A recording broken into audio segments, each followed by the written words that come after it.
I guess one of the conversations as well that I think when we're talking about like the wider context of like mental health, mental well-being, is young people. We've been almost a year now in the pandemic. You know, it is a year in terms of us being in this virus pandemic.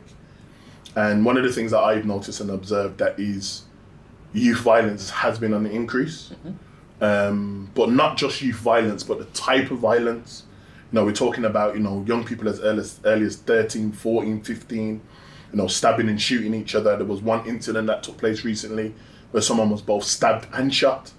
So the level of violence, even in the middle of the pandemic, for me as a criminologist, as somebody that works in the field around supporting children, young people and their families, one of the things I say is we don't always talk about mental health. We talk about interventions, we talk about this is what we need to do as a community, but we don't really hear about the impact on things like trauma and how that impacts young people, and just why are we not having better conversations about young people and their behaviour. So as an individual that, you know, works within this field, you know, what are your thoughts about some of the behaviours that we're seeing amongst young people? So for me personally, I think we don't speak about mental health enough within this portion of society, as you say, is because it's seen as an excuse. So it's easy to say, oh, that kid's got this, or that kid's got that, or that kid's got no dad, or that kid was abused. It's like people view those as excuses as opposed to being real childlike traumas that they've experienced. And we can't take those things for granted. Now, I'm not for 1 second condoning any of the things that happen, but we do have to take the steps to understand why these things are happening. And I think it's a little bit naive to discount most of their mental health, as you say, and then just put it down to bad behavior, social media, boredom, and just regular beef. I think we have to in able to help it and to be able to stop it, we have to take it back and understand where this is coming from. Are there any patterns? Are there any themes? What is it in these young people's lives that isn't quite ticking that's making them think that this is okay? I think one of the things I think people are saying is it's time. And I feel like, you know, working with a lot of parents in particular, you know, it's a situation where, you know, they don't have the time to invest in all of the things that you're talking about, the mental health. You know, their child's playing up, their child's being rude, their child's being, the school saying that, you know, there's something going on at home. And for mum and dad, or, you know, anyone that's in that household, I just want this to stop. And I think, you know, you're right to an extent that as professionals and those that want to engage children and young people that are in these situations, we have to maybe think about those patterns. But, you know, what do you say to those mums that are struggling? You know, what do you say to those family members that they're saying, listen, I hear what you're saying, sounds great, but my son's playing up and I need help. And I need help.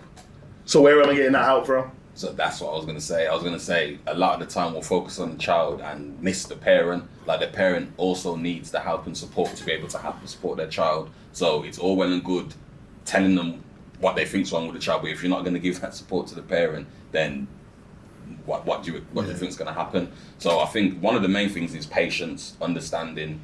Like when you said time, like you've got to have the patience. These things aren't quick fixes. Like going back to my profession, therapy isn't a quick fix. It's not like a pill. It's not like take this tablet and you'll be okay in a few days and whatnot. It's long term. So for parents in those situations, one of the good things for me is to have that realization that this isn't going to be a quick fix. Like it's a long haul thing. So you got to have the patience, the understanding. Because once you have the understanding, once you can understand why your child does something, maybe that might help you. As opposed to if you don't understand why they're doing it and then it's just conflict, it might give you a better understanding. And it's interesting that you say that, because I talk about this in my work as well, that youth work is not a quick fix, it's not short term, it's long term, it's a process. And you know, you look at the historical context of youth work, it's always been that process. And I think we've gone into a targeted service type of mindset that it's going to take 6 weeks, 8 weeks, 12 weeks, and then things are going to change. And I think that's also a conversation as well when you're talking about generational as well, that in our communities, we are so quick to critique the work of individuals that are trying to help with that process. So people may say things like, you're not doing no youth work, because the youths are still going crazy, they're still stabbing and they're still killing each other. And I think it goes back to the point I always say is that youth work is voluntary. And people have got to want to, and just like you said with therapy, people have got to take that step. And I guess the biggest challenge for us within the context of community, how do we get people to take that step?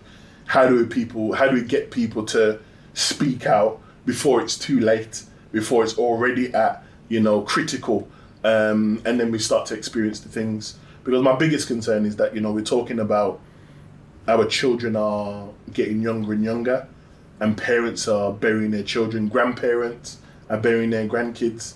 And I remember growing up in a time where it just made perfect sense that the children would bury their grandparents, and now it just seems like it's the other way around.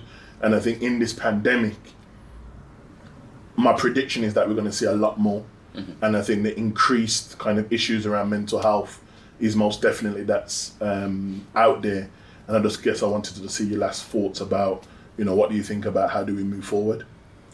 That's the £1 million question. I think in order to move forward, you kind of have to go back.